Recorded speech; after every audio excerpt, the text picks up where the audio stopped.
ವಾಸ್ತವವಾಗಿ ಶ್ರಾವಣ ಮಾಸದ ವಿಶೇಷ ಏನಪ್ಪಾ ಅಂದ್ರೆ ಈ ಸಂದರ್ಭದಲ್ಲಿ ಎಲ್ಲಾ ದೇವಾಲಯಗಳಲ್ಲಿ ಭಜನೆಗಳಾಗ್ತವೆ ಅಥವಾ ತಪೋನುಷ್ಠಾನಗಳಾಗ್ತವೆ ಅಥವಾ ಎಲ್ಲಾ ಮಠಗಳಲ್ಲಿ ಪೂಜೆಗಳಾಗ್ತವೆ. ಈ ರೀತಿ ಪೂಜಾ ವಿಧಿ ಧಾರ್ಮಿಕವಾದಂತಹ ವಿಧಿವಿಧಾನಗಳ ಪ್ರಾರಂಭ ಆಗ್ತಕ್ಕಂಥ ಶುಭ ಸಮಯ ಅಂತೇಳಿ. ಈ ಶ್ರಾವಣ ಅಂತಕ್ಕಂಥ ಶಬ್ದವೇ ತುಂಬಾ ಅಪರೂಪದ ಶಬ್ದ ಅಂತೇಳಿ. ನೋಡಿ, ಶ್ರವಣ ಅಂದ್ರೆ ಒಂದು ಕಿವಿ ಅಂತೇಳಿ.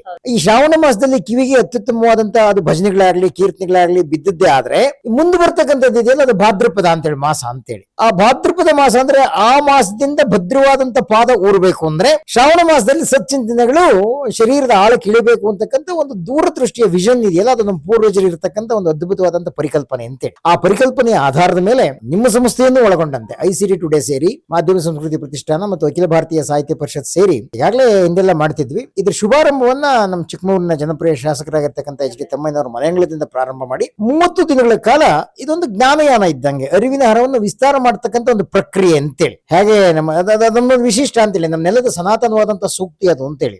Thoughts can come from everywhere, you should open your eyes ಅಂತೇಳಿ. ಒಂದು ಕಣ್ಣು ತೆರೆದಿಟ್ಬಿಡು, ಜಗತ್ತಿನ ಯಾವ ಭಾಗದಿಂದೆಲ್ಲಾರು ಒಳ್ಳೆ ವಿಚಾರ ಬರಲಿ ಅಂತಕ್ಕಂಥ ಆಧಾರದ ಮೇಲೆ ಪ್ರಾಯಶಃ ಈ ದಿಸೆಯಲ್ಲಿ ನಾವು ಹಳ್ಳಿಗಳಿಗೆ ಹೋಗಿ, ಕೆಲವರು ಮನೆಗಳಿಗೆ ಹೋಗಿ ಈ ಶ್ರಾವಣ ಮಾಸದಲ್ಲಿ ಇಂಥ ಒಂದು ಕಾರ್ಯಕ್ರಮವನ್ನು ಶ್ರಾವಣ ಸಂಜೆನಲ್ಲಿ ಕಾರ್ಯಕ್ರಮ ಮಾಡ್ತಾ ಇದ್ವಿ. ಪ್ರಾರಂಭದಲ್ಲಿ ಭಕ್ತಿ ಗೀತೆಗಳು, ವಚನ ಗೀತೆಗಳು ಯಾರೋ ಒಂದಿಷ್ಟು ಆಡ್ತಾರೆ. ಅದಾದ್ಮೇಲೆ ನಾನೊಂದು 20-25 ನಿಮಿಷ ಪ್ರವಚನ ಮಾಡ್ತೀನಿ. ಸಾಧ್ಯವಾದ ಕಡೆ ಇವತ್ತಿನ ಉದ್ಘಾಟನಾ ಸಮಾರಂಭಕ್ಕೆ ನಮ್ಮ ಬಸವತತ್ವ ಪೀಠದ ಪೂಜ್ಯರಾಗಿರ್ತಕ್ಕಂಥ ಬಸವಮುಳಿಸಿದ್ದ ಸ್ವಾಮೀಜಿಯವರು ಬಂದು ಅವರ ದಿವ್ಯಹಸ್ತದಿಂದ ಹರಿಸಿ ಆಶಿಸಿ ನಮಗೆ ಆಶೀರ್ವದಿಸ್ತಾ ಇದ್ದಾರೆ. ಈ ನಿರಂತರವಾಗಿ ಈ 30 ದಿವಸಗಳ ಕಾರ್ಯಕ್ರಮ ಮಾಡ್ಲಿಕ್ಕೆ ಪ್ರಾಯೋಜಕರಾಗಿ ಅನೇಕ ಸ್ಥಳಗಳ ಮುಂದೆ ಬಂದಿದ್ದಾರೆ. ಕೆಲವಾರು ಗಂಟೆಗಳ ಕಾಲ ಒಂದು ರೀತಿ ಅರಿವಿನ ವಿನಿಮಯ ಅಷ್ಟೇ, ಒಂದು ಜ್ಞಾನ ಸಂಗಮ ಅಂತೇಳಿ ಈ ದಿಸೆಯಲ್ಲಿ ಈ ಕಲ್ಪನೆಯಲ್ಲಿ ಆಯೋಜನೆ ಮಾಡಿ ಇವತ್ತು ಮಾನ್ಯ ಶಾಸಕರ ಮನೆಯಂಗಳದಲ್ಲಿ ಒಂದು ಶುಭಾರಂಭ ಆಗ್ತಾ ಇದೆ ಅಂತಕ್ಕಂಥದ್ದನ್ನು ತಿಳಿಸ್ಲಿಕ್ಕೆ ಇಷ್ಟಪಡ್ತೀನಿ.